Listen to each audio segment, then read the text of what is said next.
Muito bem. Então, boa noite, pessoal. Nós estamos, então, fazendo estudo, né, do livro do Gampopa, O Ornamento da Preciosa Liberação. A gente tem esse link no grupo, também texto para poder contemplar. A gente tem feito, então, nas quartas-feiras, das 8 às 9h30. A gente vai começar fazendo a meditação, tá bom? Eu vou conduzir um pouco de silêncio e depois a gente vai estudar. A gente está vendo, então, a primeira metade do livro. Primeiros capítulos. A gente viu então na semana passada a introdução e a primeira parte do primeiro capítulo, a parte um, que discorre sobre a natureza de Buda, a causa primária, tá bom? Então a gente vai iniciar com os instantes de silêncio, as pessoas vão chegando então na sala, né? A gente está gravando para depois subir no YouTube do Sukhavati. Encontra uma posição confortável para o seu corpo, para a sua mente. Lembre que em termos de corpo, é importante a gente manter a coluna ereta. Também é importante a gente manter um profundo relaxamento. A gente vai balancear, então, o relaxamento e a clareza da mente.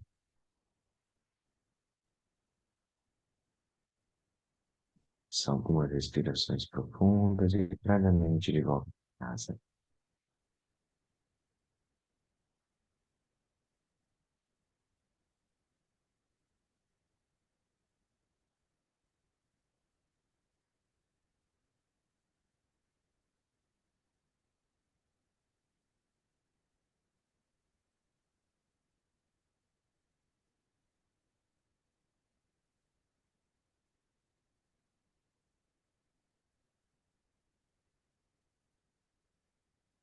Decidir observar o seu corpo, soltar os ombros, quaisquer tensões que você observar.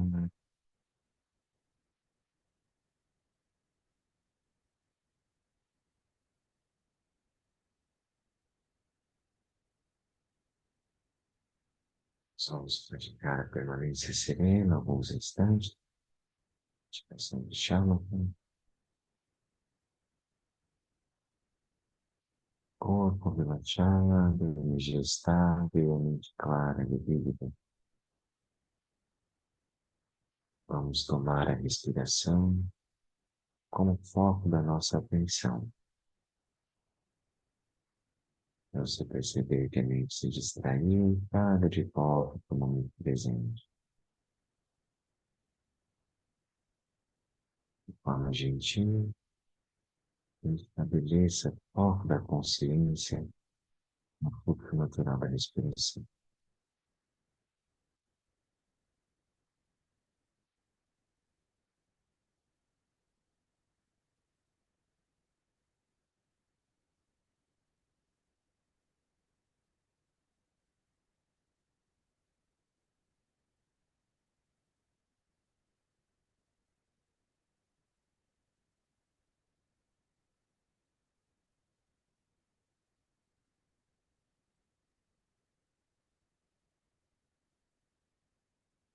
Então, nos mantemos em silêncio mais alguns instantes, com essa instrução de equilibrar o relaxamento e a clareza da mente, a vivacidade.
Tá bom.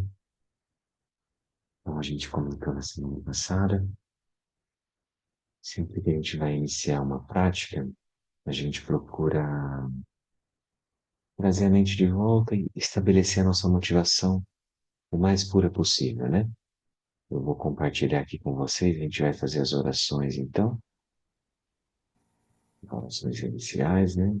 Sadhana.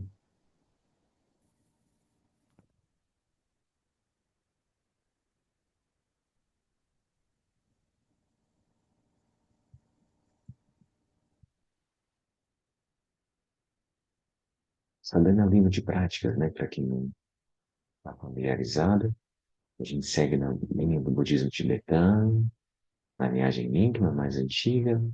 Então a gente sempre faz a oração de Guru Rinpoche, e é a manifestação da nossa própria sabedoria, né? Inseparável de nós mesmos. Então vamos compartilhar aqui.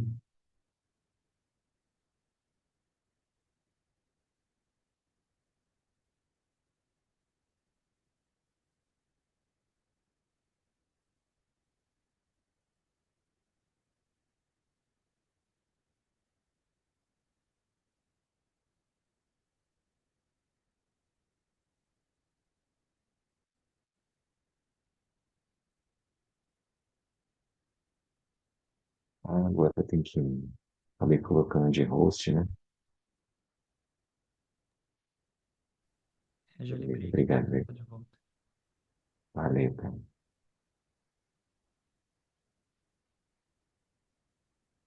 Todo mundo tá vendo aqui, então? Essas setinhas. A gente vai fazer uma vez em português, duas em tibetano, depois o refúgio Buriti, tá? Bom, na fronteira noroeste do país de origem, no coração de pólen de uma flor de lótus, você obteve o mais excelente e maravilhoso sítio. Renomado como aquele que nasceu do lótus, você está cercado por um vasto séquito de Dakinis. Enquanto pratico, seguindo seus passos, eu rogo que se aproxime para conceder suas bênçãos. Ó Guru Pema, conceda-me os sítios. Om Orjeng Jin Jan San Pema Gesar Dom Polan Yansen Choki No Drune Pema Jame Shiksudran Urdu Kandro Mampe Korn Chichi Jesu Dadru Ki Yinji Lonchi Jesu Song Guru Penma Seji Hum Orjin Yuji Nujang Sam Penma Gesar Dompola Yam Seng Jogi No Dru Me Penma Junme Jitsun Drag Gordu Kandro Mampe Kur Chichi Jesu Daju Ki Jinji Lochi Jesu Song Guru Penma Siddhi Hum Sanjay Chodam Sochi Chonam Lam Janchu Bardu Danin Chapsu Chi Dagi Jingso Jingte Sonan Chi Rola Pinchi Sanje Drupang Shug Sange Jodam Sochi Jonam Ram Janchu Bardu Dani Shamsu Chi Dagi Jingso Jingpe Sonam Chi Rola Pinchi Sanje Drupar Shug no Buda, no Dharma, na excelente Assembleia da Sangha, até que eu alcance a iluminação, neles eu tomo refúgio. Através da minha prática das seis perfeições, possam todos os seres sencientes alcançar o estado búdico.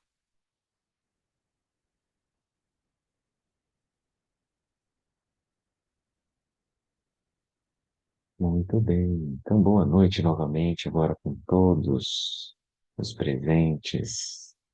Que bom que estamos aqui novamente, e estudando, tirando esse tempinho para a gente poder, então. Oh, o Francisco mandou que gravou o áudio da semana passada. Obrigado, Francisco. Depois a gente vê, então, se não encontrar aqui o vídeo, né? Daí a gente coloca o áudio. Obrigado. Então, na semana passada a gente iniciou o livro, né? O Ornamento da Preciosa Liberação.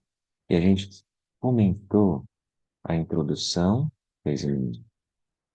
tem uma sinopse ali, né, que o tradutor do tibetano para o inglês fez para a gente, para facilitar. Então a gente começou lendo ali, e aí pegamos a introdução também do texto, né? Então a gente vai seguir nesse capítulo hoje, tá? O tempo é curto, né? Até o final do ano, todo mundo já está em vibe de final de ano, né? Aí são 10 encontros, já foram um, agora esse é faltando 9, né? A gente vai, então, ler hoje parte parte um propriamente dita, né, da natureza de Buda. Antes, então, alguém gostaria de fazer alguma pergunta ou colocação da semana passada? Teve gente que não participou, né? Está participando hoje, primeira vez. Alguém gostaria também de comentar que se lembra da semana passada? Pode fazer no comentário. Se você quiser fazer com voz, é melhor, Francisco. Professor, por favor, tá sem câmera. Tá bom, pode fazer a pergunta ou a colocação, né?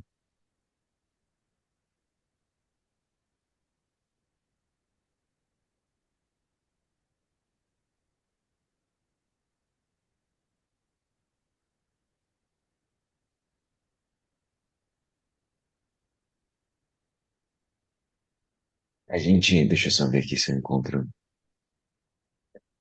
sem câmera, sem microfone. Em sua leitura do livro, foi dito por Gampopa que tanto o Sansara quanto o Nirvana são expressões da vacuidade.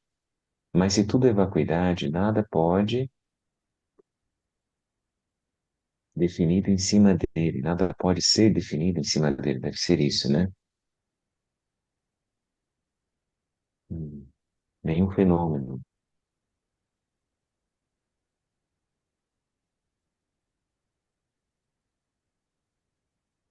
A gente vai aprofundar nesse ponto, tá bom, Francisco? Vamos deixar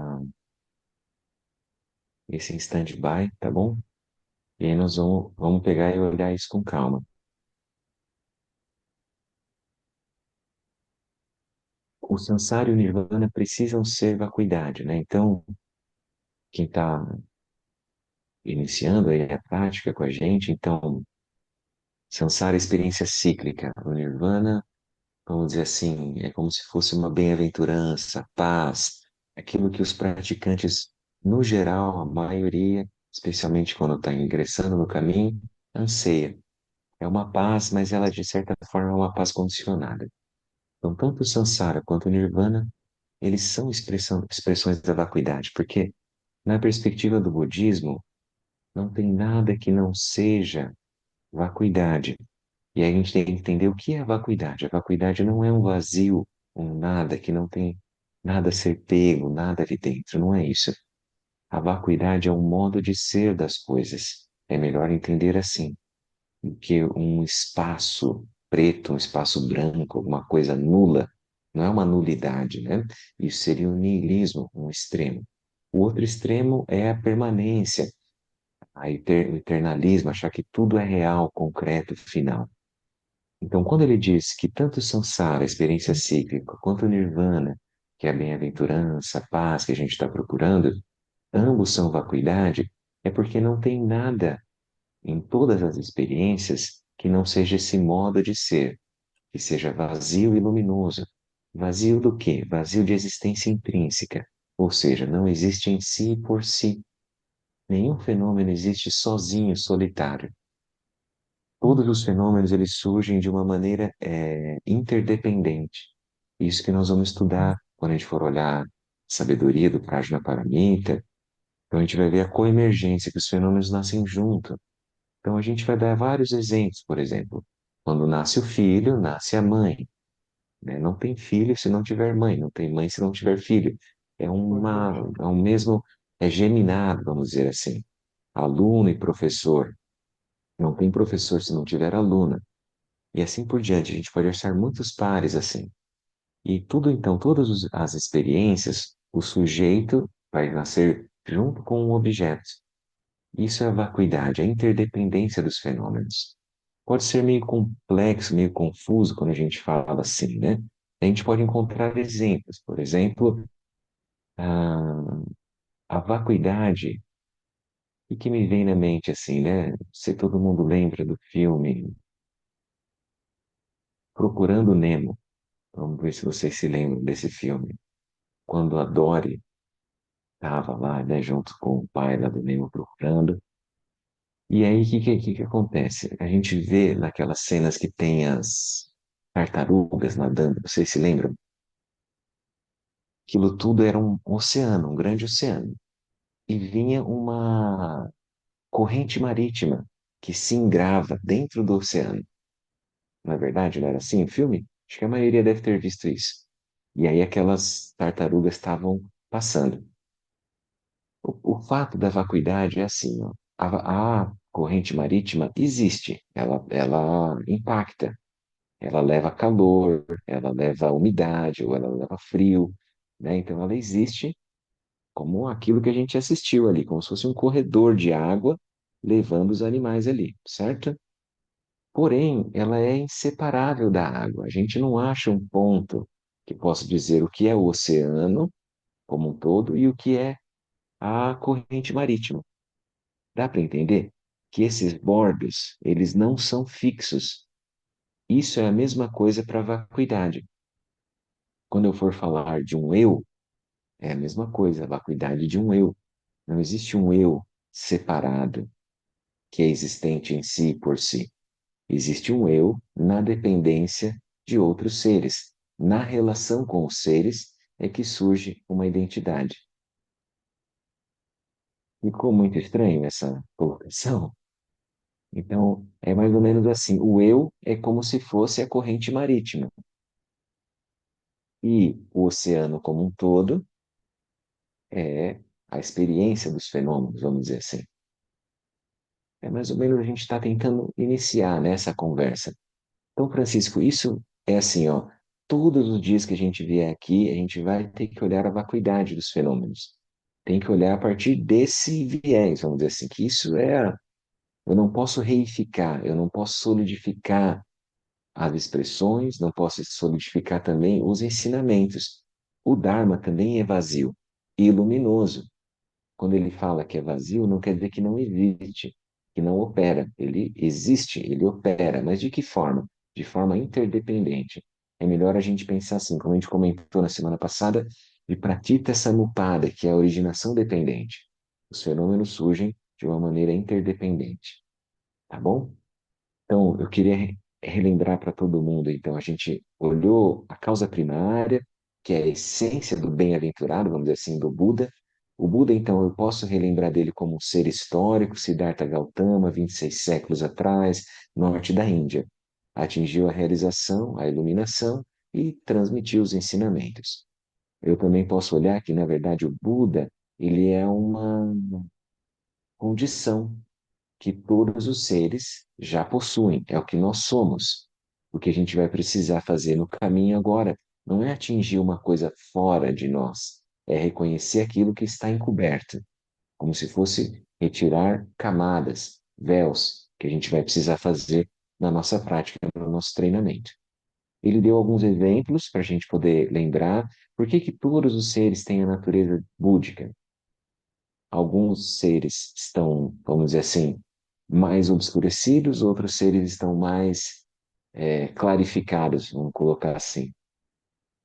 E aí ele dizia para nós, então é como se eu fosse ver o leite e a manteiga. A manteiga vem do leite, certo? Mas se eu não fizer o processo, eu não consigo fazer o leite virar manteiga. Isso que ele diz no treinamento. Então, a gente precisa se aplicar a um treinamento da mente para poder não é nem transformar a palavra, seria para poder reconhecer, para poder manifestar o pleno potencial búdico. Foi daí que surgiu a pergunta que o Léo trouxe para nós, como é que a gente faz a questão da prática, né? Então, para que que eu vou praticar a questão da iluminação espontânea e assim por diante. Então, todos os seres, a priori, então, já são a natureza búdica, eles não podem ser outra coisa separada, contudo, muitos estão obscurecidos pelas emoções perturbadoras, pelos obstáculos mais refinados da mente, né, de conceitos, referências, assim por diante. E aí ele também comentou da semente de mostarda, ou semente de gergelim, que então a semente contém o óleo lá dentro. Mas se eu não fizer a expressão da semente, eu não consigo o óleo. Então isso é uma outra expressão. Então, todos os seres têm a natureza búdica, se eles não se aplicarem, não tiverem as causas e condições necessárias para a prática, para se auto-reconhecer como natureza búdica, eles vão ficar, vamos dizer assim, como se fosse natureza bruta. Esse foi um outro exemplo também que surgiu, né? Então, o ouro, a pepita, ela está dentro de uma rocha, só que a gente sabe que a gente precisa remover aquilo para poder tirar, né? Então, qualquer pedra, pedra preciosa, ela pode ser removida, a pedra já está lá, entende? Esse que é o ponto. Então, nós não vamos construir uma natureza búdica, nós não vamos atingir um estado particular de mente, certo? Que a gente não, vamos dizer assim, que não é o que nós somos, é uma coisa construída. Não é construída, é isso.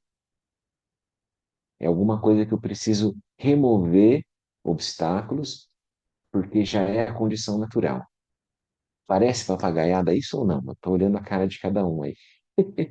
Os quadradinhos pequenininhos. Parece papagaiada, né, Carol? Ah, nossa, não, não parece. Quem quiser falar, por favor, fale. Para mim faz Então, muito isso que nós estamos sentido. comentando, para quem não participou na semana passada, a gente está relembrando o que foi o teor, né, da nossa discussão da contemplação. Para mim Falar. faz muito sentido. Estou acompanhando. Tá bom. Beleza. Alguém quer fazer mais algum comentário, uma colocação da semana passada, o que que lembra? Ou se não lembra nada, também está tudo bem, né?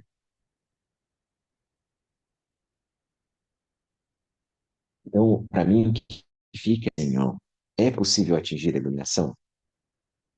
Essa é uma pergunta importante. Que daí agora a gente vai esmiuçar na sequência. Então, na parte um, quem tem o livro, a gente vai olhar lá nas 75 páginas já. Ele já fez lá as introduções, né? Sinopse do capítulo um a gente já leu.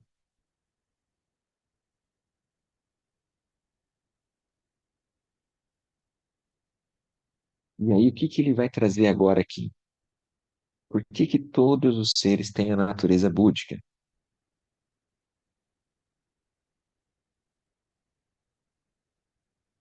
Aí ele fala assim, a natureza de Buda, né, no capítulo um. Precisamos atingir a iluminação insuperável, que nos libera do estado confuso do samsara. Assim, a gente não quer mais sofrer, né? A gente não quer mais ficar na confusão, a gente quer a claridade, a clareza, a gente sabe que isso é disponível, a gente viu outros exemplos, né?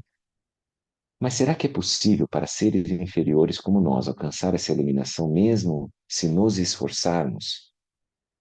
E aí depois ele pergunta: e como não atingiremos a iluminação se fizermos o esforço? Todos os seres sencientes, incluindo nós mesmos, já possuem a causa primária para a iluminação, a essência do bem-aventurado. Como se afirma no Sutra Rei da Absorção Meditativa, a essência do bem-aventurado permeia todos os migrantes. Então, seres de transmigração, né? Então, todos os seres sencientes. O pequeno Sutra do Parinirvana diz: todos os seres sencientes são da essência daquele que assim se foi, que é o Buda, né? E também o Grande Sutra do Parinirvana afirma, por exemplo, assim como a manteiga permeia o leite, da mesma forma, A essência daquele que assim se foi permeia todos os seres sencientes.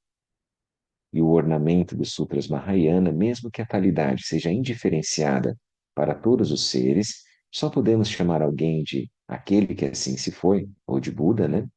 Quando há purificação completa. Portanto, todos os seres são desta essência. Quando ele diz talidade, não sei se todo mundo está com o livro, tem o texto também, né, que a gente tinha encaminhado ali. Talidade, para mim, ficou mais claro quando eu me lembrei e vi, né, a palavra em inglês, que é suchness. Então, quando a gente olha a palavra talidade, é tal qual é. Eu lembro quando eu estava lá em Viamão a primeira vez, em 2008, eu olhei e falei, eles erraram, era totalidade que eles queriam escrever. Não, não, talidade é essa palavra mesmo. Então, as coisas como elas são, tal qual é. Aí ficou talidade, ou suchness, né? E também pode ser tatata, né, em sânscrito. Quer dizer assim, as coisas como elas são. Nós estamos querendo ver a realidade dos fenômenos, entendeu? A talidade é a realidade dos fenômenos. Tá? Se a gente não tiver a purificação completa, a gente não consegue ver. A gente sempre vai olhar os fenômenos a partir de um viés. Dalai Lama sempre traz isso para nós, ó. O que o budismo vai descortinar? Ele vai olhar para a realidade dos fenômenos e vai perceber, não necessariamente as coisas são como elas aparentam ser para mim, entende? Então as pessoas elas percebem os fenômenos, tudo que eu posso ser dito como externo, né? Todos os objetos, mesmo os objetos internos da mente, os pensamentos, todos eles surgem como alguma coisa real, ou surgem de uma aparência, mas não necessariamente a aparência é a essência. Então, eu estou tentando aprofundar. O Dharma pode ser traduzido como ensinamento, mas pode ser traduzido de uma forma final como verdade, como realidade, ou como talidade. A talidade, então, o Francisco está trazendo ali, né? A paridade é vacuidade. Eu posso até, elas podem até aparentar como sinônimos. Os fenômenos, todos eles são vazios e luminosos, entendeu, Francisco? Então, assim, ele não é que a paridade está fora, não tem nada fora, não tem nem fora nem dentro. Sempre que eu venho com a ideia de fora ou dentro, é que eu tenho um círculo, eu coloquei um perímetro, ou eu coloquei uma bolha, por exemplo, a bolha do eu. Eu acho que o eu existe em algum lugar. E aí tudo que é não eu acho que está fora daquele limite. Então, sempre quando eu faço isso, eu estou, de uma maneira arbitrária, gerando um conceito, um referencial, reificando a dualidade. Basicamente é isso. Eu estou me fazendo entender? Vocês estão, tá dando para acompanhar o raciocínio? Muito bem, então vamos seguir aqui. Por meio de qual raciocínio pode ser demonstrado que os seres sencientes são da natureza de Buda? Pelo raciocínio de que todos os seres sencientes estão permeados pela vacuidade do Dharmakaya. Então, Dharmakaya, Kaya é corpo, Dharma fenômeno, quando é descrito de letra minúscula. Então, todos os fenômenos, o corpo dos fenômenos, eles são permeados pela vacuidade do Dharmakaya. Então, não há diferenciações na natureza da talidade. E de que todos os seres pertencem a uma família. Então, devido a essas três razões, todos os seres sencientes são de uma natureza da natureza búdica, que é um pouquinho intrincado, né? Vamos tentar olhar de novo com calma. Pô, 8h40, né? Como é que tá as pessoas aí? Tá dando para acompanhar, né? Por meio de qual raciocínio pode ser demonstrado que os seres sencientes são da natureza de Buda? O que ele vai trazer? Tudo é natureza Buda, tudo é natureza de Buda, ou natureza búdica. Não tem como achar algo que não seja. E aí, qual que é o raciocínio que ele vai usar? Todos os seres sencientes, pernilongo, político, quem você quiser lembrar, hein, tá bom? Quem você tiver apego, tiver aversão, seres de outros universos, no budismo são bilhões de universos, todos habitados. É assim, não tem uma coisa que o Shagdu Rinpoche dizia que não tem nenhum espaço que não haja seres, só que a gente não enxerga para o nosso próprio bem, né? Então é uma bênção também a gente ver só algumas coisas, a gente vê aquilo que é possível lidar também, né? Quem vai aumentando a clarividência vai tendo outras percepções, né? Então, ó, pelo raciocínio de que estão, por meio de qual raciocínio pode ser demonstrado que os seres sencientes são da natureza de Buda? Pelo raciocínio de que todos os seres sencientes estão permeados pela vacuidade do Dharmakaya, esse modo de ser das coisas, entende? Então, é sempre lembrar dos exemplos, lembra lá do oceano, a gota de água do oceano. Então, a onda e o oceano, eles são inseparáveis. Ainda que eu possa dizer, olha uma onda e olha outra onda, e olha o mar, olha o oceano, né? Ou olha a corrente marítima, né? Então, todos os seres são permeados pela vacuidade do Dharmakaya, e que não há diferenciações da natureza da talidade. Então, todos os fenômenos, então, tal qual é, os fenômenos não são separados. É isso que a gente fala quando a gente lê o Prajnaparamita. Lembra que não há, vamos dizer assim, não há alto, não há pequeno, não há diferenciação entre as coisas. Todas as coisas são essa mesma natureza. E aí, o que que ele vai trazer então agora que nós vamos olhar? As cinco famílias, tá bom? Nessa nova tradução que tem aqui, família desconectada, família indefinida, família dos ouvintes, família dos realizadores solitários, família Mahayana. As cinco famílias da onde a natureza búdica pode se expressar, como ela pode surgir. Lá em 2008, quando a gente ainda estava com o texto em inglês, e o Lama dava os ensinamentos para nós, ele falava potencial cortado, o primeiro, que era família desconectada. O segundo, ele falava potencial flutuante, depois era o potencial dos ouvintes ou dos Shravaks, depois o potencial dos realizadores solitários ou dos Pratyekabuddhas, e depois o potencial da Mahayana, que seria o voto do Bodhisattva, né, do Bodhicitta. Tudo bem, pessoal? Alguém tem alguma pergunta até agora? Claro, podem falar, tudo bem? O Francisco fez uma pergunta no chat aqui. Ele perguntou se a talidade estaria fora Opa. da vacuidade. Se a vacuidade se aplica à talidade. Isso, daí a gente estava comentando, né? Então, isso, daí eu falei para. Obrigado, Egon. Daí eu falei que então não tem nada como estar fora, né? Não tem fora nem dentro. Na verdade, a gente está todos embebidos, imersos, é um modo de ser das coisas. Isso é a melhor forma, entende? Quem quiser olhar lá o Sutra do Coração do Dalai Lama, esse livro que ele explica, né, o Prajnaparamita, a perfeição da sabedoria, ele vai mostrar para nós. Então, eu não deveria entender a vacuidade como algo separado, algo, por exemplo, existe a forma e existe a vacuidade. Não é isso. Então, a vacuidade é a forma de ser dos fenômenos, o modo de ser dos fenômenos. Dá para entender? É diferente. Não é uma outra entidade, porque senão parece que a vacuidade é alguma coisa que eu tenho que chegar. A iluminação, a vacuidade, shunyata, alguma coisa. Não é isso. Todos os fenômenos que a gente está agora experienciando, eles são vacuidade. Contudo, eu não consigo ver, porque eu me sinto separado e dual.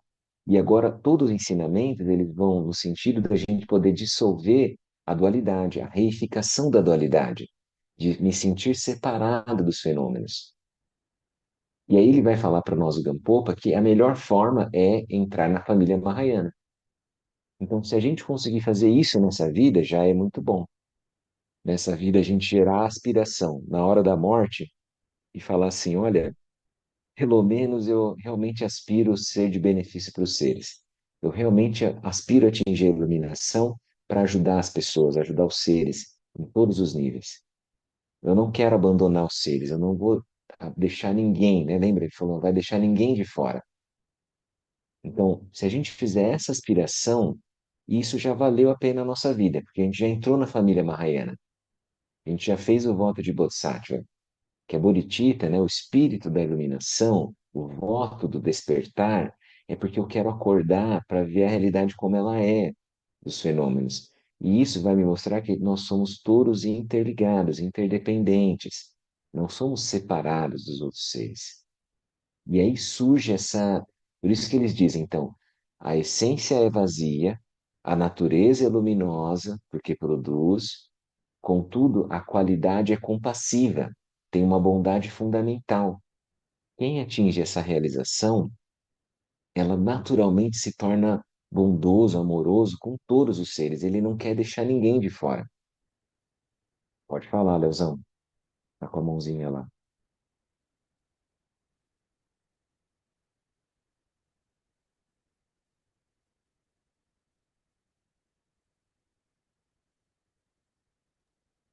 Pareceu que eu tinha levantado a mão? E apareceu uma mãozinha assim, ó. Mas tá bom, já estamos ouvindo a tua voz, já tá bom. Não tinha pergunta? Tranquilo. Então, ó, nós vamos olhar agora cada uma das famílias, tá? Família desconectada. O que que ele vai dizer lá? Vamos lá. Em primeiro lugar, o que significa o termo família desconectada? Ele se refere àqueles que possuem seis características, tais como nenhum interesse pelo que os outros pensam, nenhuma modéstia, nenhuma compaixão e assim por diante.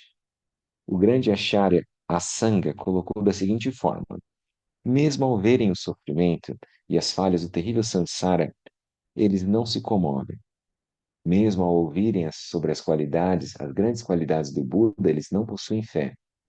Eles não têm modéstia, nenhum interesse pelo que os outros pensam e absolutamente nenhuma compaixão. Não experimentam qualquer arrependimento ao cometerem repetidamente ações não virtuosas.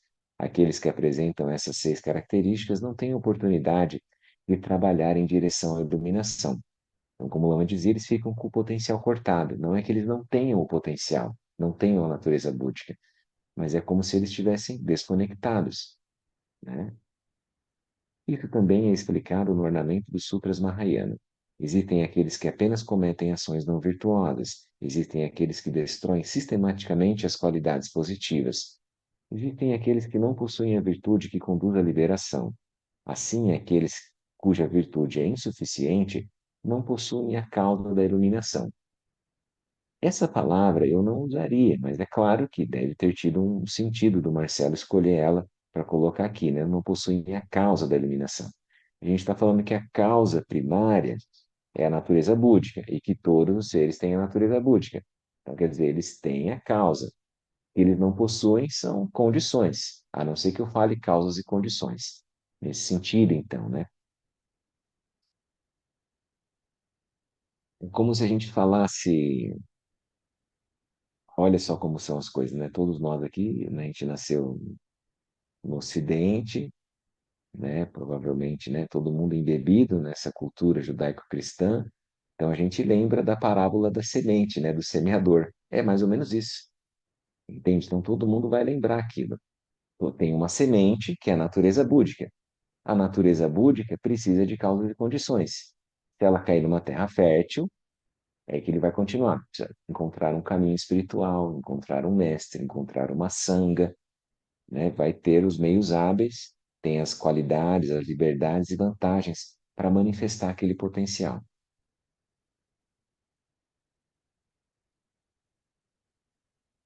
Então, em geral, disse que aqueles que apresentam tais atributos constituem a família desconectada. Eles vagueiam pelo samsara por um longo tempo, mas isso não significa que nunca alcançarão a iluminação. Se fizerem o esforço, em algum momento eles até atingirão a iluminação. O Buda afirmou no Sutra do Lótus Branco da Grande Compaixão: Ananda, se um ser senciente, de outra forma não teria chance alguma de alcançar a iluminação, visualizasse o Buda no espaço e oferecesse uma flor àquela imagem, o resultado deste ato levaria tal ser ao Nirvana. No devido tempo, essa pessoa atingiria a iluminação. Assim, o Nirvana é possível para ele.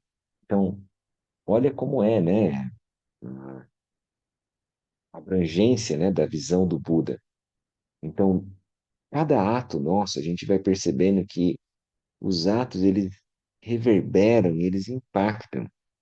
Vocês sabem, quando a gente joga uma pedrinha pequena, aquilo pode gerar, né, muitas ondas num lago. uma semente pequena pode gerar uma árvore enorme, com, assim, infindáveis frutos. Então, uma aspiração que a gente tenha de clareza, ele falou, você não tem nada para oferecer. Você tem só o seu pensamento, a sua mente. Você visualiza um Buda na sua frente e você pode até visualizar a flor, se você não tem a flor, e você oferece. Esse simples ato vai gerar causas e condições de atingir a iluminação. Às vezes a gente menospreza, subestima o poder das aspirações, não é verdade? A gente acha que precisaria fazer muitas coisas muito concretas, amplas, uma coisa assim, um impacto. A gente deveria ter milhares de seguidores, a gente deveria mexer com milhões de pessoas para poder influenciar e construir inúmeros templos, hospitais e sabe lá o que vem na mente de cada um. E aí ele mostra que uma coisa muito singela, mas com motivação clara, pura, aquilo reverbera. Então a gente tem que ter clareza de cada pensamento, cada atitude que a gente vai desenvolver, aquilo vai reverberar. Muito bem. Frases aqui. Nessa ilustração da flor ao Buda estaria dentro de um contexto de uma prática de Vipassana. Então, Vipassana, depois a gente vai lembrar, né? Shamatha, permanência serena, a mente focada, clara. Vipassana, descortinar a natureza dos fenômenos. Quando a gente vai começar a olhar. Então, o Vipassana, ele vai ser uma meditação analítica. Não necessariamente nesse caso, Francisco, é Vipassana, né? Eu posso só fazer como uma visualização. Vipassana é quando eu vou olhar a natureza dos fenômenos, quando eu começo a interrogar, a olhar onde é que está a mente. A mente tem um formato, a mente está dentro ou está fora do corpo? Então eu começo a observar isso, né? A aprofundar. Ou eu começo a olhar os fenômenos, como é que estão as formas. Isso a gente faz dentro do SEMB com os 8 passos do Prajnaparamita, né? Então, todo mundo que está nessa linguagem, vamos dizer, que o Lama usa. Tá bom? Então, ficou claro? Eu acho que ninguém aqui é da família desconectada, né? Eu imagino que está todo mundo aí aspirando a entrar no caminho do Bodhisattva. É isso. A gente vai tentar olhar o sofrimento, não fugir dele, levar em consideração os outros seres, isso é muito importante, né? E tentar perceber, então, que é possível alcançar a iluminação em qualquer condição, né? Até nessa família. Você pode pensar a pessoa mais assim, que você poderia, assim, né, julgar como o pior dos seres, que está na família desconectada. Ela também pode alcançar a natureza búdica. Muito bem, daí família indefinida, que o Lama dizia potencial flutuante. Potencial flutuante por quê? Porque daí o que acontecia dependia das causas e condições do entorno. Sabe, Maria vai com as outras? Era assim. Então, se ele está no meio de pessoas virtuosas, ele pratica virtude. Se ele está no meio de pessoas não virtuosas, ele pratica não virtude. A natureza da família indefinida depende de causas contribuintes, condições, né? Se seguirem o mestre espiritual dos ouvintes, associarem-se a amigos dos ouvintes, estudarem os diferentes textos dos ouvintes, as pessoas despertarão na família dos ouvintes. Eles estudarão e seguirão este caminho e se tornarão parte da família dos ouvintes. Da mesma forma que tais pessoas encontrarem mestres dos realizadores solitários ou do Mahayana, eles despertarão respectivamente nas famílias, na família dos realizadores solitários ou da família Mahayana. Então, potencial flutuante, é isso. Às vezes a gente já sentiu isso em nós, né? Quando a gente às vezes está bem ou quando está mal, que tipo de amizade, de companhia. E a gente já sabe como é que funciona, né? Que a gente acaba oscilando. Isso também é muito claro quando a gente experiencia a adolescência, né? Os seres que estão na adolescência também que buscam uma tribo. Talvez fique adolescente até 40, 50 anos, a gente sabe disso também. E aí ele vai procurar algum lugar que ele se sinta parte, que se sinta pertencente. Todo mundo está procurando algum ambiente que você se sinta importante, se sinta olhado, se sinta reconhecido, se sinta amado, né? É isso. Aí a gente vai passar para as próximas famílias, né? Aí a família, então, são praticantes agora. Os praticantes espirituais, eles podem ter esse viés, vamos dizer assim, né? Os Shravakas, o Pratyekabuddhas e os Bodhisattvas. Os Shravakas, então, seriam aqueles que têm a família dos ouvintes. A família dos ouvintes é composta pelos que temem o samsara e anseiam alcançar o nirvana, mas possuem pequena compaixão. Assim foi dito. Eles têm medo ao ver os sofrimentos de samsara e anseiam por alcançar o nirvana, mas possuem pouco interesse em beneficiar os seres sencientes. Estas três são as marcas da família dos ouvintes. A gente pode se sentir aí também, não é verdade? Eu olho, falo, minha nossa, quanta besteira que esse pessoal está fazendo, onde que eles estão amarrando burro, aquela coisa assim, né? Daí eu posso dar uma desistida daquilo tudo. Eu posso fazer assim, ó, cara, eu não quero mais o samsara. Eu vejo que o samsara, a experiência cíclica, é sofrimento. É o poço da existência cíclica, não tem fim. Eu já percebi isso. Eu não quero. Aí eu tenho aversão ao samsara, eu me afasto dele. Ao mesmo tempo, eu anseio em alcançar o nirvana. Eu quero ter paz. Isso é um caminho genuíno, gente, tá bom? Não estou dizendo aqui de uma forma pejorativa. Tanto os Charavakas como o Pratyekabuddha são grandes. Esse texto, eu estou na página 78 do livro, Ricardo. Agora, eu não sei se você está acompanhando pelo livro ou pelo PDF. Alguém está acompanhando no Pelo PDF, sabe a página que PDF, está? a gente está no 37. 36. 36 do 37. PDF aqui, ó. O Egon falou. Trinta e sete a gente está Obrigado, Egon. família dos ouvintes, né? Isso, pode ter também algumas diferenças, tá bom, gente? Então, esse último PDF que o Marcelo me passou é o que ele ficou, mas depois vai para a editora, tem outras revisões e acaba, na hora que vai editar o livro, fica diferente, tá bom? Muito bem. Viu para se encontrar aí, Ricardo? Deu certo? 37. Beleza, então tá ótimo. O Léo acho que fez uma Né? pergunta. Maravilha. Alguém quer fazer alguma pergunta? É o Léo. Eu quero, Gabriel. Aqui, Vamos lá, Léo. então, ali eles falam, né, da questão da desconexão, né? De não se interessar, às vezes, pelo que os outros falam, os outros pensam, assim, né? Mas tem vezes que, às vezes, se você deixar, a pessoa vai ficar falando horas e horas ali, né? E você vai ficar, às vezes, ali, aquele tempo, né? Eu sempre fico naquela também, né? Às vezes, tipo, a, a pessoa falar, ela tá, de uma certa forma, aliviando, né? O que tá nela, assim, né? Tá, de uma certa forma, aliviando aquilo. E mas assim, aí também vai da gente às vezes saber dar um corte assim, às vezes quando precisa, né? Tipo, ó,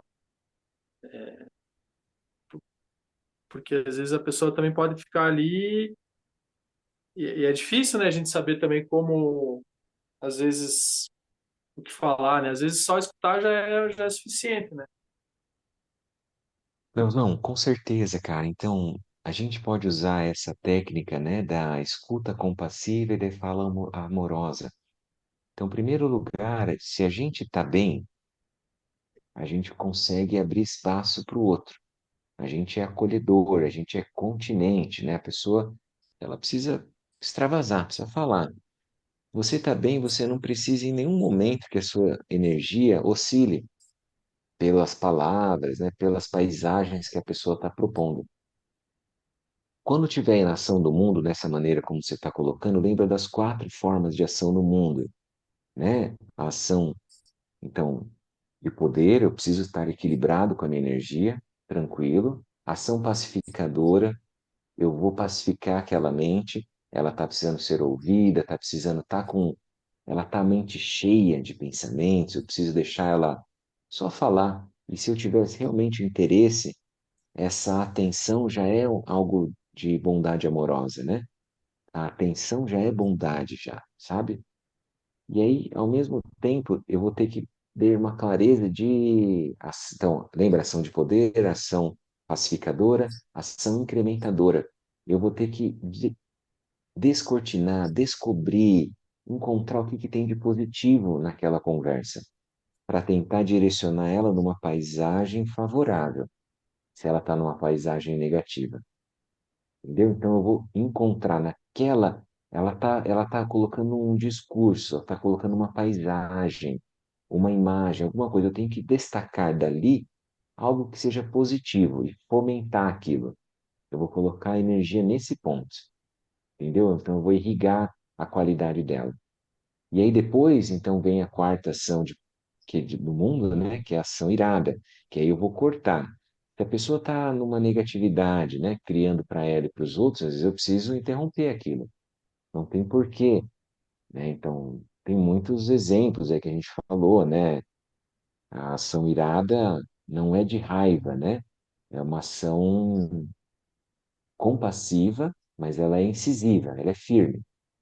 Criança vai atravessar a rua correndo, a mãe pega pelos cabelos. Se alguém olhar aquilo, vai achar muito estranho. Vai achar, nossa, agressão, né? Mas aí vê que está vindo um caminhão.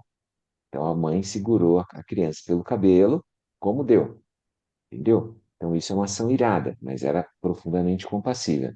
E aí para outras coisas também.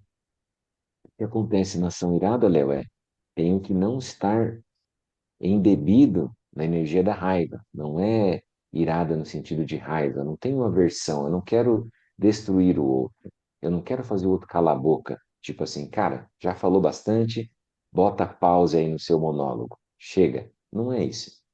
Entendeu? Eu tenho que estar amoroso. Mas eu também, cara, se você tiver num ponto que cansou, você também pode ser sincero, não tem nenhum problema. Entendeu? Rapaz, olha, eu te ouvi esses momentos, eu não sei mais o que dizer, eu realmente espero que você fique bem, vamos seguindo, entendeu? Tem muitas possibilidades naquele momento, né? Tá bom, Sim, não sei se era nesse beleza. sentido que você estava Não, é trazendo. nesse sentido, porque também tem também a questão, assim, às vezes que surge na minha mente, assim, uma mentalidade mais, assim, de não perder tempo, assim, sabe? De, tipo, de estar fazendo Cara, coisas mais, produtiva, assim, como? produtiva, ser uma Isso, mente assim, não vou perder tempo. Eu não acho que a gente isso. deve perder tempo, Léo. Você está certo. Eu devo colocar a minha energia e o meu tempo em algo que eu sinta que seja significativo. Por exemplo, a gente está agora se encontrando. Eu acho que esse 1 hora e meia para mim é significativo. Eu me sinto nutrido com o nosso encontro. Então, é melhor que a gente se direcione a nossa vida para isso. Porém, as outras pessoas, às vezes, elas têm umas outras ideias e a gente convive com elas. E a gente vai aprender que nós não somos separados. E a gente vai ter que olhar elas. Se a pessoa chega até nós, ela pode se tornar um exemplo de algum ensinamento. Você entendeu? Então, eu posso olhar e não achar que a pessoa está me fazendo perder tempo, que o outro é um obstáculo ao meu caminho espiritual. Isso é o caminho dos ouvintes, entendeu? Quando eu tenho pouca compaixão pelos seres, eu quero alcançar o meu nirvana, cara. Sabe por quê? Isso é o que é produtivo, é isso que é significativo para mim. Entendeu? E eu não quero mais Sansara. Sansara é assim, ó. O cara vem chorar as pitangas, não aguento mais o mesmo papo, entendeu? Quando a gente for entrar no caminho do Mahayana, cara, a gente vai ter que inverter isso. A gente vai ter que fazer assim, ó. Eu vou ouvir o ser até onde ele estiver, no momento que ele estiver, porque eu quero ajudar ele. Eu sei que ele não está separado de mim. E quando eu estou com alguém, eu não estou perdendo tempo. Porque eu não estou com a mente de que eu tenho que chegar em algum outro lugar que não aonde eu estou para ajudar os seres. Eu não tenho um É, outro eu, lugar de iluminação. eu entendo, assim, é porque essa questão, assim, surge para mim mais na questão, assim, de produção no sentido de trabalho, assim, sabe? Ah, eu tenho que estar fazendo coisa de trabalho, que daí também é uma construção, né? Tipo, porque Sendo daí, produtivo, você fala, Léo.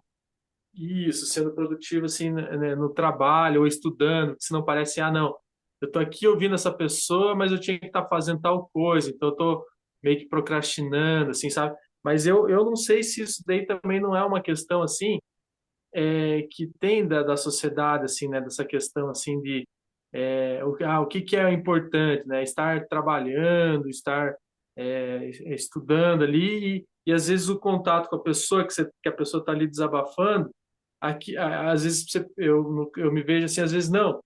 Isso aqui é meio que às vezes a pessoa ela tá meio que desabafando ali, tá tipo, ela podia estar fazendo outra coisa mais produtiva e tá ela perdendo tempo e eu perdendo tempo, sabe? É isso que surge, assim, às vezes, né? Nesse sentido, assim. No geral, o que que a gente vai precisar olhar então, né? Sempre a nossa motivação, que ponto que está a nossa mente. Porque na perspectiva do budismo, a gente não precisa seguir a sociedade convencional. Não é isso. A questão maior é que a gente percebe que gerar méritos é que faz eu andar. Isso é produtivo. Isso é significativo. Então, gerar méritos pode ser num trabalho convencional, picando cartão das 8 às 5, ou gerar méritos pode ser em algum outro lugar que você está andando numa praça e está ouvindo uma pessoa. Você entendeu, Léo? Então, por isso que vai mudar o colorido da nossa ação. É a motivação. Então, é a linguagem dos méritos que a gente vai ter que aprender. Em qualquer ambiente. Você está gerando mérito ou você está gerando karma?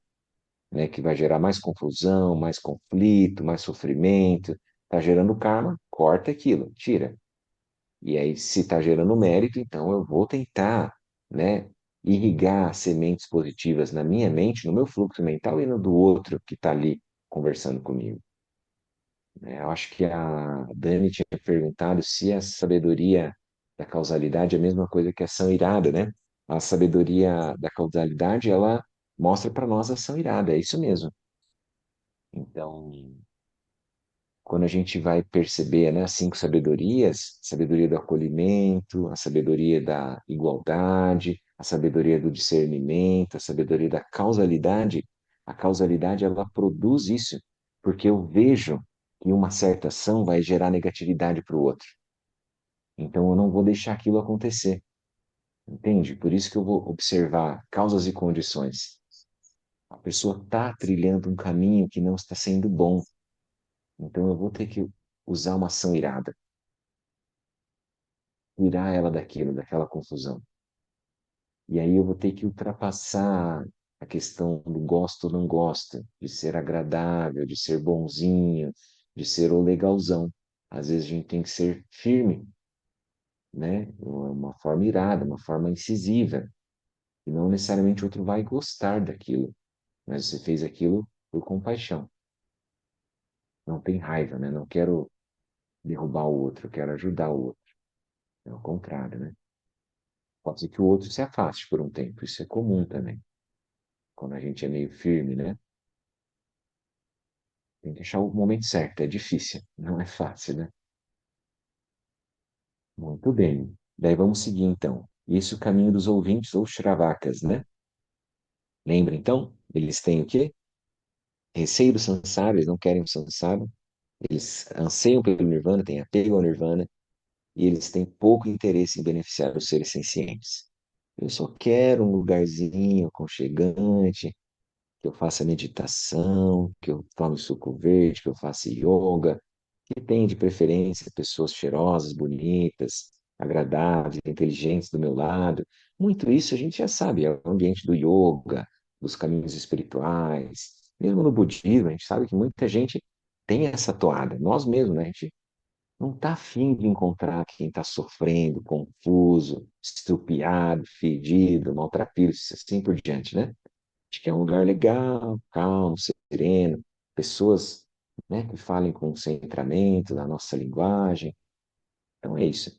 E aí agora ele vai para a família dos realizadores solitários ou Tchakabudas, né? Budas em si mesmos, né? Então, o Lama comentava com a gente, era como se fossem praticantes que tinham ouvido os ensinamentos em outras vidas e que guardavam aquilo dentro de si, mas não tinham a realização, né? Então, a família dos realizadores solitários inclui aqueles que possuem as três marcas anteriores, como a gente comentou, né? E, além disso, são arrogantes, mantêm a identidade de seus mestres secreta e preferem permanecer em lugares isolados. Assim foi dito. Temerosos ao pensar sobre o samsara, ansiando pelo nirvana e com pouca compaixão. Isso aqui eram os ouvintes, né? Aí agrega ainda arrogantes, discretos sobre os seus professores e apreciadores do isolamento. Os sábios devem entender que estas são as marcas da família dos realizadores solitários. Assim, essas duas famílias, a dos ouvintes e dos realizadores solitários, engajam-se em seus respectivos veículos, e mesmo atingindo os resultados de suas práticas, tais resultados não são o nirvana final. Em qual estado eles permanecem ao atingirem seus frutos? Eles sustentam estados de concentração meditativa não aflitos, mas esses estados se baseiam na marca psíquica da ignorância, de avidya, né, da dualidade. Eles ainda sentem uma dualidade. Por isso que eles se apegam ao nirvana e têm aversão ao samsara. Né? Se não tivesse essa dualidade, essa marca psíquica da ignorância de avidya, eles não tinham isso. Com esses tá, com seus estados de concentração meditativa, como seus estados de meditação, de concentração meditativa são não aflitos, eles acreditam que alcançaram o nirvana e permanecem nesses estados. Eles acreditam que atingiram o nirvana. Daí o Buda vem e sopra para eles. Não, não é bem assim. E aí, se esses estados não são o nirvana final, poderíamos argumentar que o Buda não deveria ter ensinado esses dois caminhos. Só um minuto aqui. Aqui poderia ser visto como Niroda, né? Quem já veio da tradição do yoga, né? Do Yoga Chitta Vritti Nirodha. Então, o yogi busca Niroda, que é o apagamento dos todos os fenômenos. É como se você tivesse um isolamento. Você mergulha dentro de si e tudo que é fenômeno externo, aquilo desaparece, apaga. Você entra assim numa é quase um torpor, né? O ser fica ali. Só que aquilo é um apagamento, não é o nirvana final. Ele pode sentir, achar que é o nirvana final, mas aí não é o caso, né? Muitas tradições buscam isso. Daí ele fala assim: então existe alguma razão para o Buda ter ensinado esses dois caminhos, do Pratyekabuddha e Charavakas, né? O caminho dos ouvintes e dos realizadores solitários? Aí ele fala: sim, um pouco atrás para nós. Então, por exemplo, suponho que grandes mercadores deste continente de Jambudvipa, Jambudvipa é como se fosse o planeta, né, que a gente vive aqui, né? Então, estejam navegando pelos oceanos à procura de joias. Após muitos meses no mar, em algum lugar desolado, eles ficam completamente exaustos e cansados e pensam: não há mais como conseguir as joias. É assim o cara fala: não aguento mais fazer meditação, não tem como atingir a iluminação.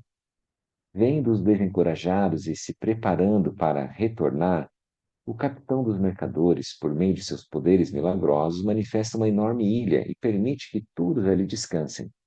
Após alguns dias, quando todos descansaram e relaxaram, o capitão diz: ainda não atingimos nosso objetivo. Agora devemos ir adiante e encontrar nossas joias. Da mesma forma, os seres sencientes de pouca coragem se apavoram ao ouvir sobre a sabedoria do Buda. Eles creem que alcançar o estado búdico é muito difícil e pensam: não sou capaz de fazer isso.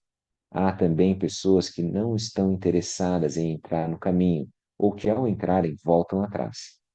Para superar esses dois problemas, o Buda apresentou esses dois caminhos, permitindo que os praticantes descansem nesses estados.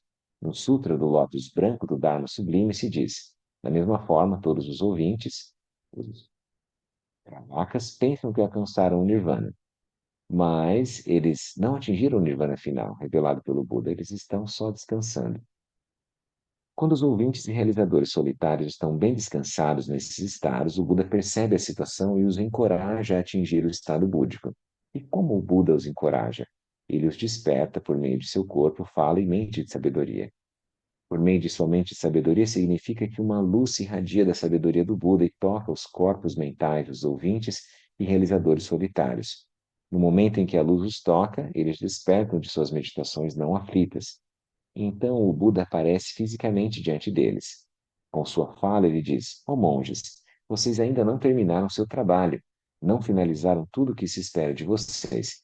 Sua experiência de nirvana não é o nirvana final. Sim, todos vocês, monges, devem seguir o caminho para a iluminação.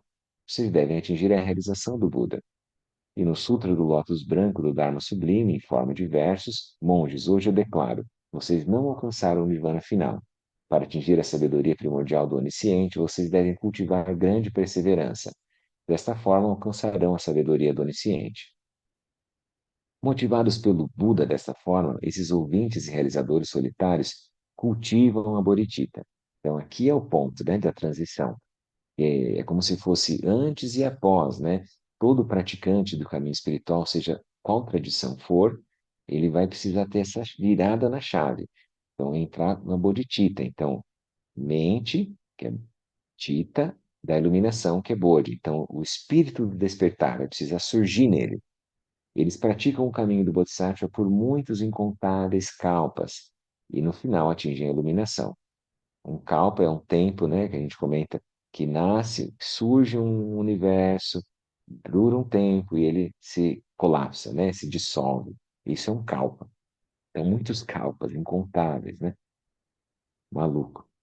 O Sutra da Jornada de Lanka relata da mesma forma, e o Sutra do Lótus Branco do Dharma Sublime afirma: esses ouvintes não alcançaram o Nirvana, praticando o caminho do Bodhisattva de modo completo, eles atingirão o estado búdico. E é aí que entra no caminho Mahayana. Muito bem. Quem não dormiu, quem ainda está aí, como é que tá? Vocês conseguiram se identificar? Eu me identifico totalmente assim, porque é muito bom se isolar, é muito bom fugir da muvuca, não é verdade? É muito bom a paz do Nirvana, não é? A gente não tem essa tendência interna de encontrar quando a gente faz uma yoga, quando a gente faz um retiro, entra em meditação, a mente serena, equilibrada.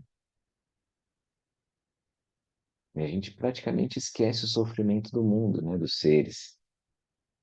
Então é nessa hora que precisa trazer a agulha da Bodhicitta, né, do Bodhisattva, que realmente os outros seres importam. Não tem por que a gente, não faz sentido, não tem, como é que eu vou dizer, não tem sabor, né? A gente buscar um caminho só para nossa liberação. O que é possível, vocês estão vendo ali que está autorizado pelo Buda, né? Não sou eu que estou falando, o Gampopa ouviu dos mestres dele, tanto do Asanga, né, ali do Buda Maitreya, quanto Nagarjuna, né? São essas duas linhagens que ele absorveu para poder fazer o texto. Então, a família dos ouvintes são os monges que vivem em clausura? Podem ser. Os monges que vivem em clausura podem ser bodhisattvas também, Pedro, mas depende da motivação. E também pessoas que estão no mundo podem ser ouvintes, entendeu? Então não é o ambiente onde a pessoa está, é o ambiente interno que ela transita, é o ambiente interno onde ela se manifesta, né? Então, como é que eu tô, né? Se a gente está só naquelas primeiras características que ele foi descrevendo, eu tenho apego à paz do nirvana, eu tenho aversão à confusão do samsara, e eu tenho pouca compaixão pelos seres, pouco interesse, pouca solicitude, eu não quero me debruçar para ajudar os seres a encontrar meios hábeis.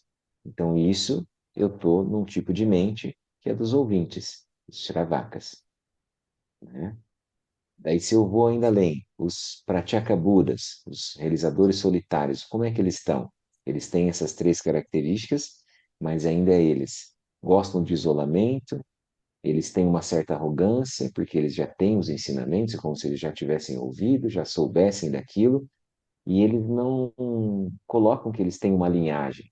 É como se eles fossem autorrealizados, assim. Pessoas assim que não têm, como se fala, não tem um mestre, né, que eu sigo. Eu mesmo sou meu próprio mestre, né, que muita gente entra nisso, assim. Tem mais uma pergunta? Deixa eu ver aqui. Esses praticantes estão no reino dos deuses? Assim, podem estar, ou não, podem estar no reino humano também, né?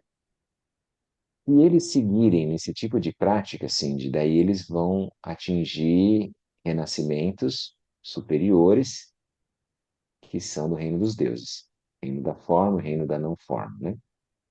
Então, você posso ir aprofundando, né? Os jhanas, o Buda fez isso, foi aprofundando, e aí você estabiliza um tipo de mente e renasce naquele tipo de universo, vamos dizer assim, né? Mas não necessariamente. Então, mesmo um praticante em corpo humano pode passar por todos esses reinos, vamos dizer assim, né, de experiência mental, estando no corpo humano. Com certeza nos reinos superiores, né? Não nos reinos inferiores. Não vai estar no reino dos infernos, reino dos fantasmas famintos, não vai estar no reino dos animais. Vai estar ou no reino dos humanos ou no reino dos deuses. Mais raro também que esteja nos asuras, que são os semideuses, né? Essa linguagem está assim, palatável para todo mundo? Está dando para entender? Tranquilo? Tem? Sim. Beleza. Gabriel, E aí a gente. Vai lá, pode falar, Leozão. para mim, uma questão que surge muito assim, assim, às vezes achar assim, não estou bem o suficiente, ou preparado o suficiente para beneficiar os seres, assim, sabe? Às vezes, tipo, surge assim, não, porque olha só, que nem, né, o Lama, outras pessoas que têm muitas meios hábeis, muita prática, assim, e essa comparação, ela é a gente já conversou sobre isso, mas ela é do reino dos Asuras, né?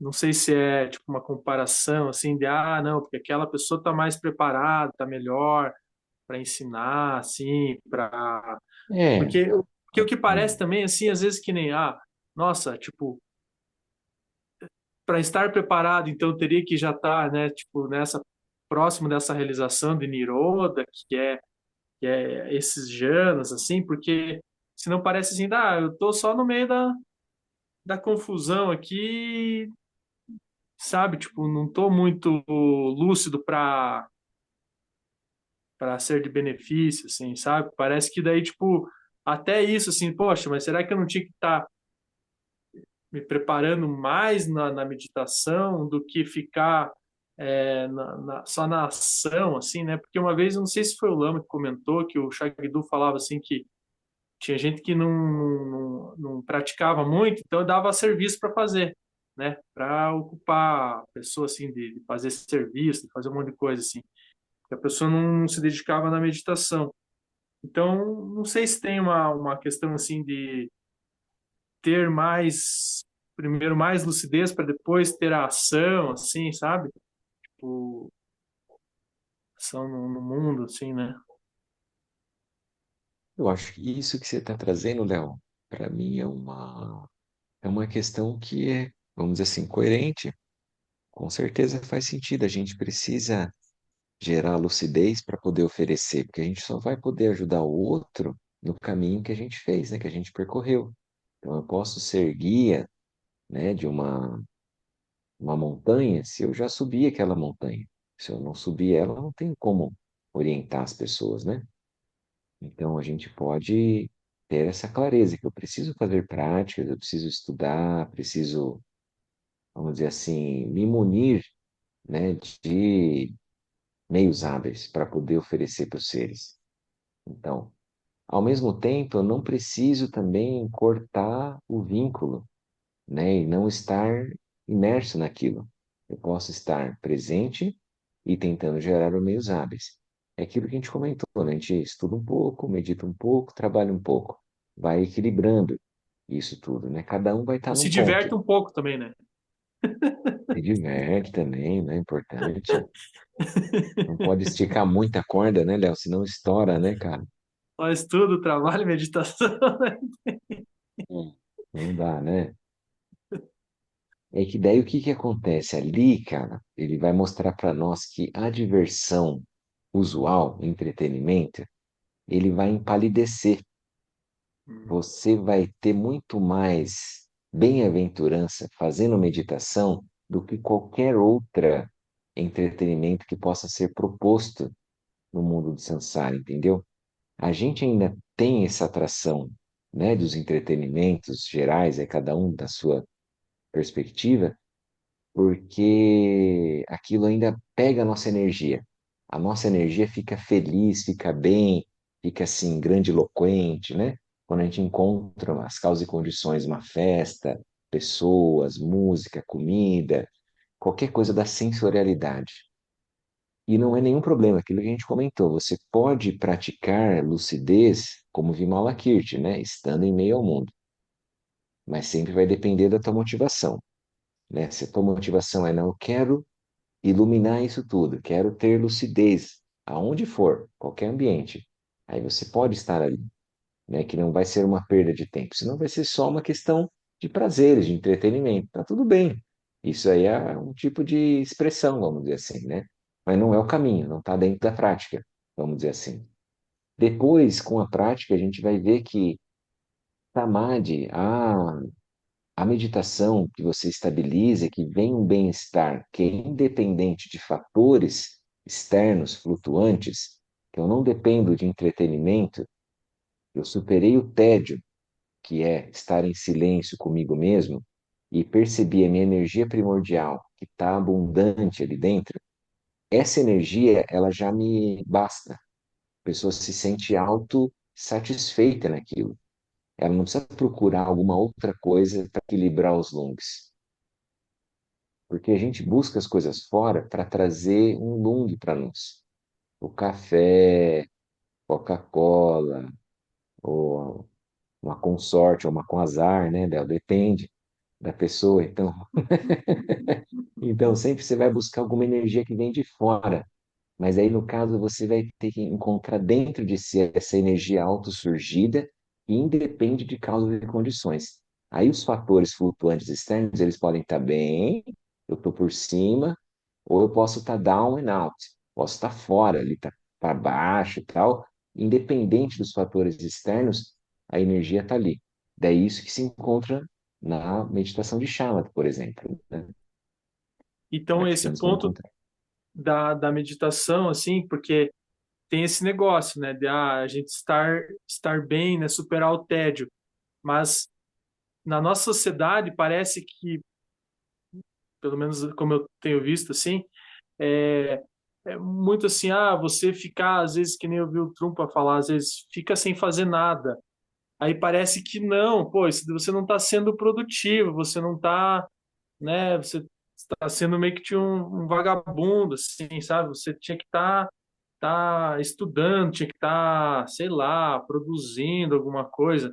É meio que, vamos supor assim, meio que, não, é uma perda de tempo ficar, tipo, na meditação, às vezes, sabe? Tipo, eu percebo, eu sinto um pouco isso, assim, às vezes, sabe? Tipo, não, se eu ficar aqui na meditação, é como se eu tivesse desperdiçando o tempo de estar produzindo alguma outra coisa, assim, sabe, Gabriel? No sentido mais de trabalho, assim mesmo. Leozão, e é assim, ó, com certeza é uma completa perda de tempo você ficar meditando e você não estar inserido no samsara. É a perda de tempo para quem?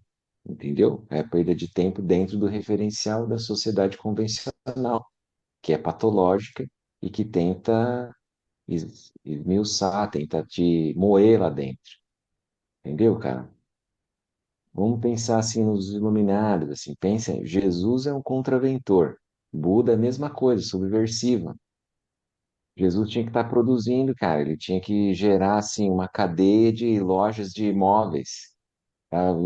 para toda a Ásia, entendeu? E o Buda é a mesma coisa, eu tinha que ser um guerreiro, que eu tinha que conquistar todos os terrenos em volta. Não é para ter outro reino que não os Shakyas. Então ele é completamente uma perda de tempo, você entendeu? Eles são uns losers na perspectiva daquela sociedade. Total, entendeu? Eles não são bem quistos, eles não são assim, no sentido de reconhecidos os seus valores, entendeu? Eles são vistos assim como um pária daquela sociedade, porque eles seguiram aquilo que eles acreditavam. A sociedade era patológica, a sociedade estava doente. A nossa sociedade quer o quê, cara? Que você fique preso das 8 às 18, ou mais até, 5, 6, 7 dias por semana produzindo. E o que que é produzir, cara? É destruir o planeta? É acabar com a sustentabilidade? É produzir mais e mais e mais e mais? Então é isso que a gente tem que se perguntar. Você entendeu, cara? Então, assim, o que que é realmente essencial? Então, olhar esse mundo interno, para mim, é o mais importante. Não tem nada que uma pessoa que produziu muito e que não olhou esse mundo interno que vai ajudar ela na hora da morte. E ela vai encontrar a morte, inevitavelmente. O que que ela vai fazer com a mente dela e com tudo que ela produziu? Os milhões, né, de atividades, de projetos, tudo que ela tenha efetuado. Você entendeu, Leozão? Então, é ser muito assim, dar a real. Eu tenho que abandonar, cara, a aspiração de reconhecimento dos outros, do amor, dos outros me darem o valor. O valor não vem do que os outros acham. Até esses dias eu vi a Ana Cláudia Quintana, aquela médica geriatra, que é uma das autoridades, né, no Brasil de cuidados paliativos, terminalidade, já falou lá no Viamão Culama, tudo.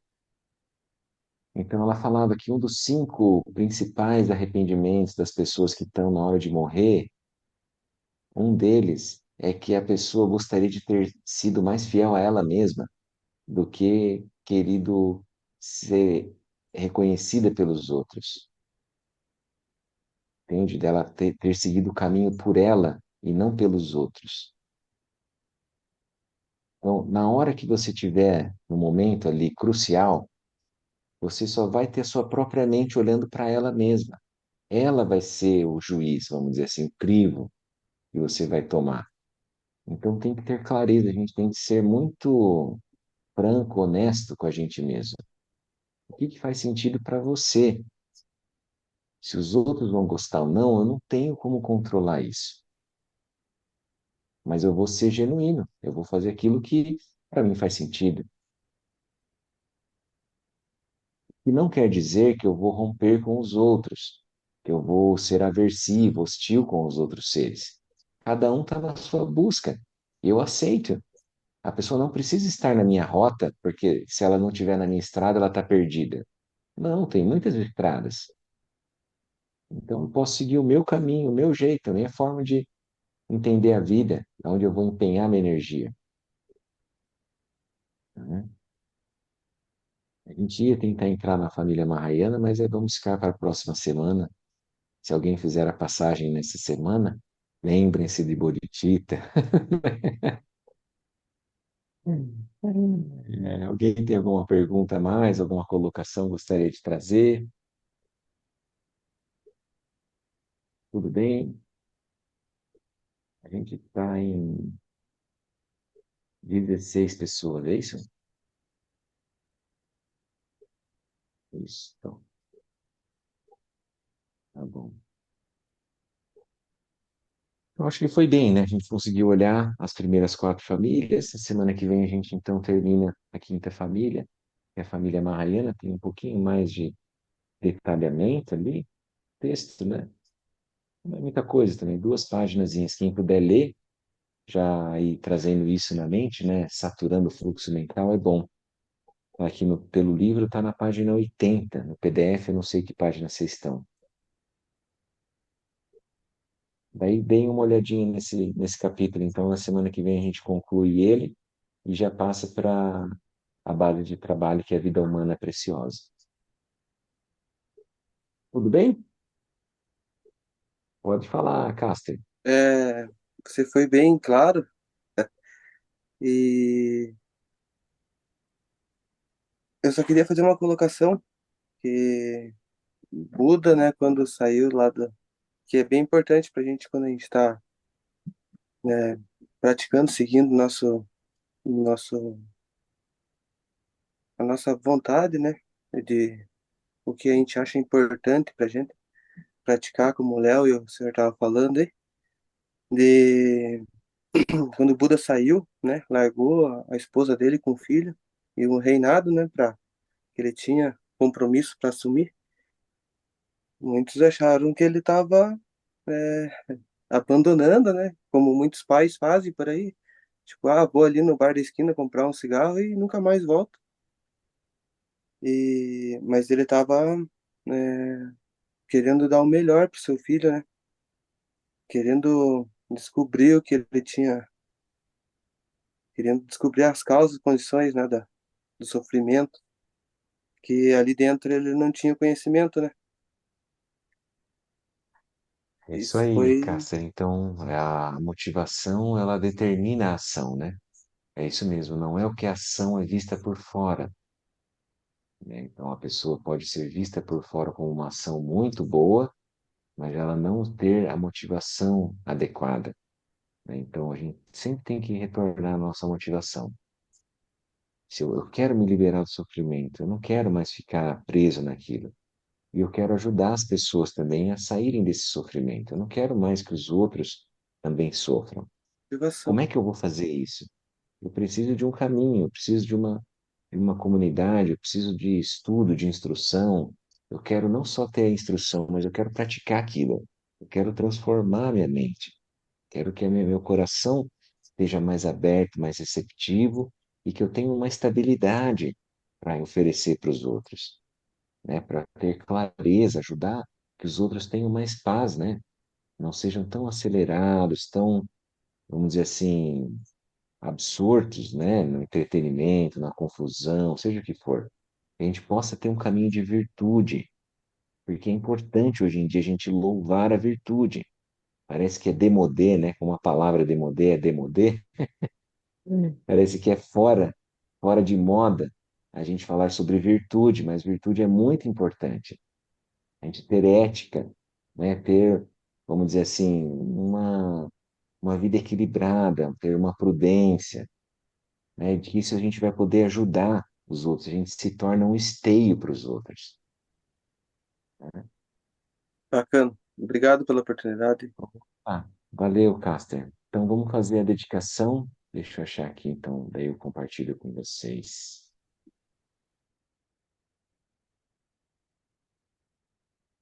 A gente vai fazer uns instantes pequenos de silêncio. Alguns instantes, agora já é 9h40, né? A gente tinha combinado terminar às 9h30, mas às vezes vai acabar, né, 10, 15 minutos, é normal acontecer. Então eu vou compartilhar aqui esse, deixa eu colocar aqui, vamos lá. Todo mundo vendo? A gente vai fazer essa meditação do amor universal como uma forma para a gente dedicar tudo aquilo que foi bom, né, que a gente encontrou de paz, serenidade, de insight, que a gente sentiu que foi bom, nutritivo, verdadeiro, positivo, a gente vai dedicar para os outros seres. A gente vai fazer isso com a meta bhavana. Então encontra aí uma posição, né, que seja confortável para o seu corpo, para a sua mente.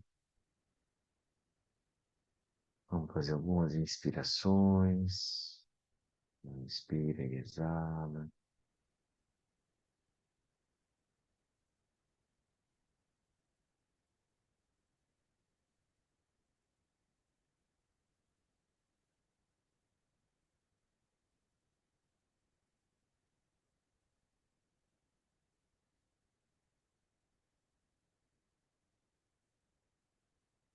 Então, aspire que todos os seres sejam felizes. incluindo nós mesmos. Que todos os seres superem o sofrimento. Todos os seres encontrem as verdadeiras causas da felicidade e vão levar, em última instância, a iluminação. E que todos os seres superem as verdadeiras causas do sofrimento, em especial a fixação, a ignorância, a avidya.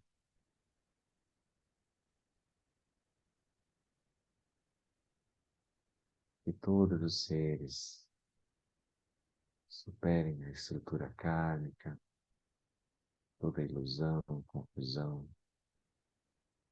que todos manifestem lucidez de forma natural, instantânea.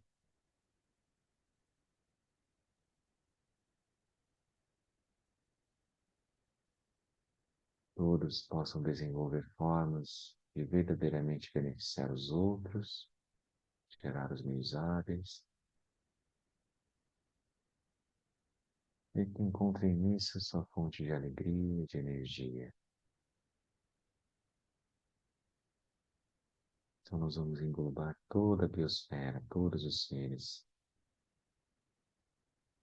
Todos sejam felizes e livres.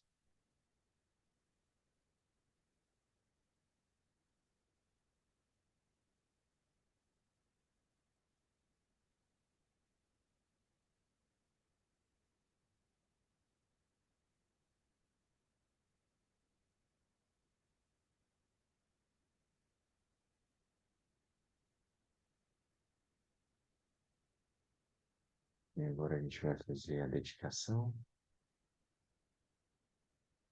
Que os méritos desse encontro se expandam e toquem a todos, que o Mestre Universal da Paz e da Compaixão, Sua Santidade o Dalai Lama, juntamente com todos os mestres de todas as tradições que vinculam essa mensagem, tenham longa vida. Que todos estejam a salvo de gerar pensamentos negativos, obstáculo mais destrutivo. Que estes pensamentos nunca surjam em nossa mente.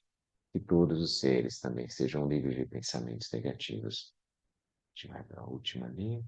Neste exato momento, possam nem mesmo os nomes doença, fome, guerra e sofrimento ser ouvidos pelas pessoas e nações da Terra, mas possam sim sua conduta moral, mérito, riqueza e prosperidade crescer. Possam a suprema bem-aventurança e bem-estar sempre surgir para elas. A gente vai fazer a última prece. Nossa Sadhana. Prece para que a tradição do Guru Padmasambhava floresça. Que a grande tradição do Bhadishanti Rakshita, do mestre Padmasambhava, do rei Tritson Belsen, possa florescer e permear os três reinos. Que a presença das três joias nunca se separe do fluxo mental dos seres, assegurando assim um sublime bem-estar através dos três tempos. Quem Lub Chosun Ring Lui Che Zang Ling Sasun Cha Par Pel Droju Chosun Nam Wadan Mi Brau Du Sun Geleg Chu. Então, boa noite, pessoal. Muito obrigado pela presença, pela paciência, pela participação. Boa noite. Valeu. Foi Boa ótimo. noite. Boa Valeu. noite. Gabriel. Boa noite.